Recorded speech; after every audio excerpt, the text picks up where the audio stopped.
কদিন থেকেই আকাশে কালো মেঘ জমেছে। আজ সকাল থেকেই শুরু হয়েছে তুমুল বৃষ্টি, সঙ্গে বজ্রপাত। কুড়ে ঘর থেকে বেরিয়ে আসে কমলা। কি গো, এখানে বসে রয়েছে যে, মাছ ধরতে যাবে না? এই ওয়েদারে মাছ ধরতে যাব? জল যদি বাড়তে থাকে তাহলে নদীতে বিপদ হতে পারে। এই বর্ষাতে তো নদীতে ইলিশ মাছ পাওয়া যাবে গো। যাও, কটা ইলিশ মাছ ধরে নিয়ে আসো। বাজারে এখন ইলিশ মাছের অনেক দাম, বিক্রি করলে অনেক কটা টাকা পাবে। নদীর দুকুল ভরা, বাতাস উঠলেই নদীতে জলের বড় বড় ঢেউ দেখা যাবে। নৌকা উল্টে তখন বিপদ হতে পারে। তা তুমি ঠিক কথাই বলেছ। আচ্ছা, তা যা ভালো বুঝো। আমি একবার আমাদের পুকুর থেকে ঘুরে আসি, তুমি ভাত বসিয়ে দাও। আচ্ছা, ঠিক আছে। কমলা রান্নাঘরে উঠে যায়, গিয়ে দেখে কয়েক মুঠো চাল আর একটুখানি ভাত পড়ে আছে। কমলা চিন্তিত হয়ে ভাবে, এ বাবা, কয়েক মুঠো চাল আর কয়েক মুঠো ডাল পড়ে আছে। এ দিয়ে চালে ডালে খিচুড়ি বসিয়ে ফেলি, এই বর্ষায় ভালো হবে।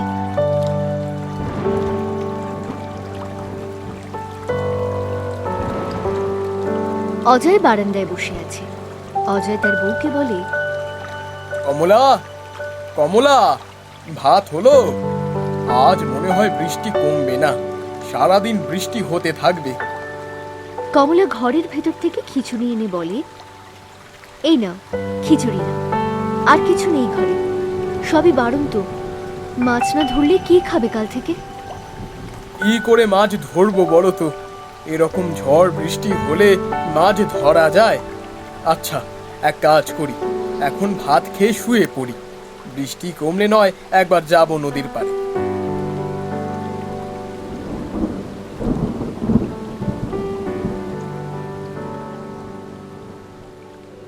ঘুম থেকে ওঠার পর অজয় বারান্দায় বসে আছে, ভাবছে কি করবে, কারণ তখন বৃষ্টি অনেকটা কমে গেছে। এমন সময় কমলা বলে, পাশের বাড়ির রামু মাছ ধরতে গেল, তুমিও যাও না একটু মাছ ধরতে? হ্যাঁ, দেখলাম কয়েকজন যাচ্ছে, তা দেখে আমারও ইচ্ছা হচ্ছে। যাই, আমি একটু মাছ ধরে নিয়ে আসি।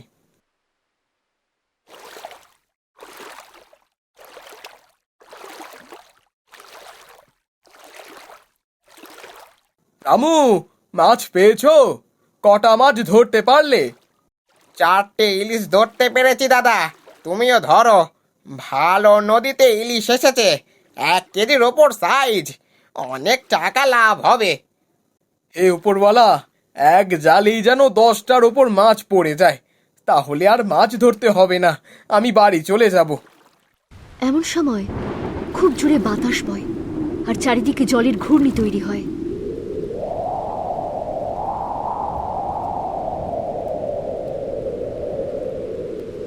দাদা, আমাদের ফিরে যেতে হবে, মনে হচ্ছে ঝড় আসছে, জলে ঘূর্ণি তৈরি হচ্ছে দাদা।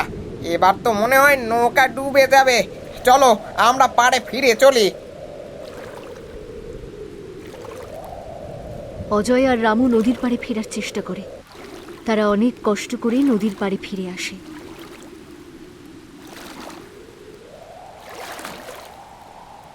ওরে বাবারে, কি জোরে ঝড় বৃষ্টি হচ্ছে! নদীতে আস্তে আস্তে জল বাড়ছে, মনে হয় বন্যা হবে। আমি এই 4টে মাছ বিক্রি করে আছি। দাদা, তুমি মাছ পেয়েছিলে?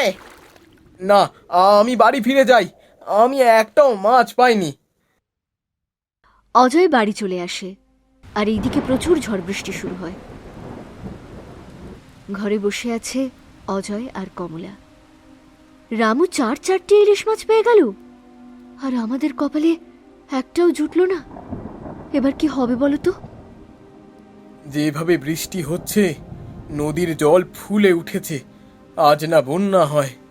চিন্তা হচ্ছে বউ, এবার কি হবে? যা হবে দেখা যাবে, চলো আমরা শুয়ে পড়ি।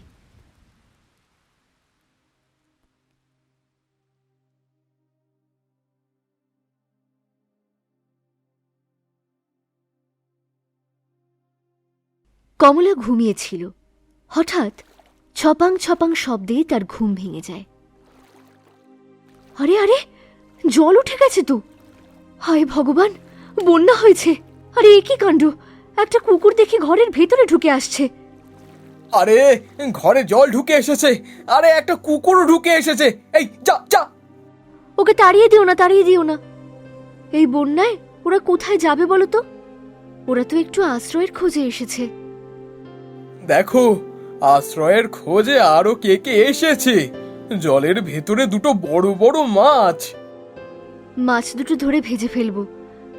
হ্যাঁ তাই করো, গরম গরম মাছ ভাজা খাবো। কিন্তু চাল তো নেই। অনুদিদি কয়েকদিন আগে আমাদের কাছ থেকে চাল নিয়ে গিয়েছিল, দেখি আজ গিয়ে যদি চাল ফেরত আনতে পারি। কমলা চলে যায় চাল আনতে।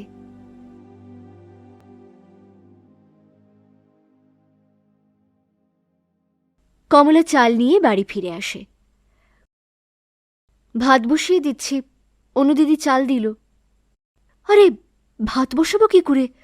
উনুন জ্বালন কাঠ সবই তো ভিজে গেছে পুরো। তাহলে আর কি করব, মাছ দুটো জলেই ছেড়ে দিই। আজকে উপোস করেই কাটাই দুজনে। ওপরওয়ালা আর কি কি দিন দেখাবে উনি জানে। কমলা রান্নাঘর থেকে ঘরের দিকে আসার সময় হঠাৎই দেখতে পায় তার পায়ের সামনে দুটো সাপ। ওরে বাবারে, বড় বড় দুটো সাপ! তুমি কোথায় আছো? আমাকে বাঁচাও! কি বড় বড় দুটো সাপ ঘরের ভেতর ঢুকছে। তুমি তুমি ওখানেই দাঁড়াও, আমি এক্ষুনি লাঠি নিয়ে আসছি। ঘরের কোণ থেকে একটা বড় লাঠি নিয়ে এগিয়ে যায় অজয়। কমলা তখনই চিৎকার করে বলে, না না, ওদের মেরো না। এই বর্ষায় ওদের ঘরে নিশ্চয়ই জল ঢুকে গেছে, তাই ওরা এখানে চলে এসেছে। মেরো না ওদের, ওরা চলে যাবে জল কমলেই। কমলা একটু দয়ালু প্রকৃতির মানুষ ছিল, কাউকেই সহজে সে মারতে চাইত না। আজ মনে হয় সারাদিন বৃষ্টি হবে। সাপ দুটো দেখো, ঘরের এক কোণে উঁচু সিন্দুকটার ওপরে বসে আছে। ওরা দেখবে আক্রমণ করবে না, ওরাও বাঁচতে চায়। থাক, চলো আমরা শুয়ে পড়ি। পরের দিন সকালবেলা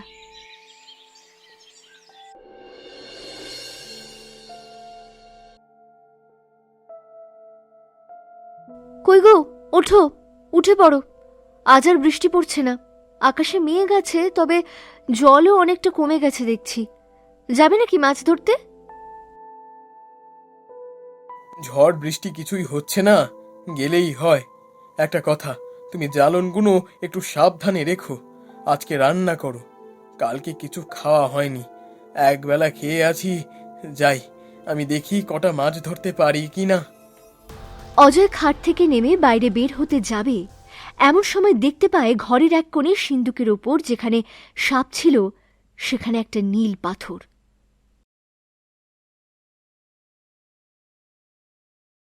কি আশ্চর্য কাণ্ড দেখো, এত বড়ই আশ্চর্য কাণ্ড। এখানে একটা নীল পাথর, কি তার জ্যোতি! এটা কি সাপের নাগমণি? আমি আমি কিছুই জানি না, দেখে তো তাই মনে হচ্ছে। কাউকে বলো না এই আশ্চর্য কথা, এটা এখানেই থাক। তুমি যাও, মাছ ধরতে যাও, আমি দেখি উনুনটা ঠিক করি। আমি একটা কাপড় চাপা দিয়ে দিই।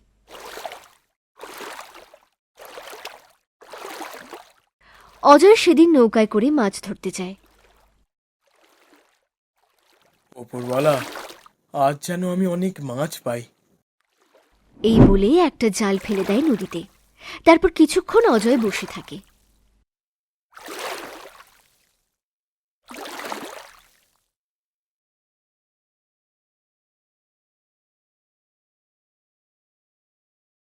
ওপরওয়ালার অনেক অনেক ধন্যবাদ।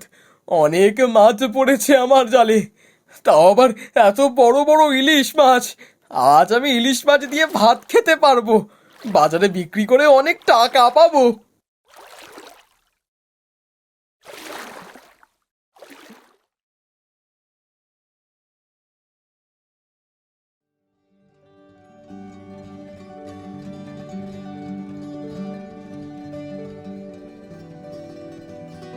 আরে আজকে বাজারে অনেক ইলিশ মাছ উঠেছে, দাও আমাকে দাও। হ্যাঁ বাবু, নিয়ে যান, একদম টাটকা ইলিশ মাছ।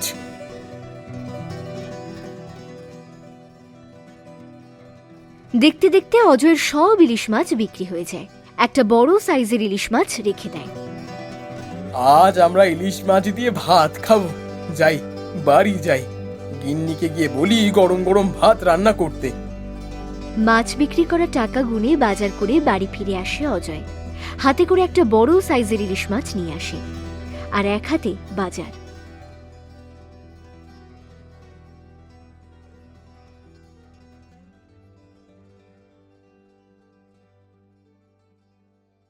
কমলা, তাড়াতাড়ি বেরিয়ে এসো, আশ্চর্য কাণ্ড দেখো, আজ কত টাকার মাছ বিক্রি হয়েছে, আমাদের ভাগ্য ফিরে গেল। ওরে বাবারে, এ তো আশ্চর্য ব্যাপার! এত বড় একটা ইলিশ মাছ নিয়ে এসেছো? গরম গরম ভাত আর ইলিশ মাছ খাবো, তাড়াতাড়ি রান্না করে ফেলো তুমি।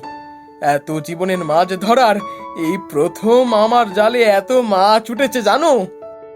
আমার কি মনে হয় জানো তো, সবই ওই নাগমণির চমৎকার। ওই নাগমণি আমাদের ভাগ্য ফিরিয়ে আনবে, ওটা যত্ন করে রেখে দিতে হবে। একদম। মাছটা কেটে ফেলি, গরম গরম ভাত রান্না করব।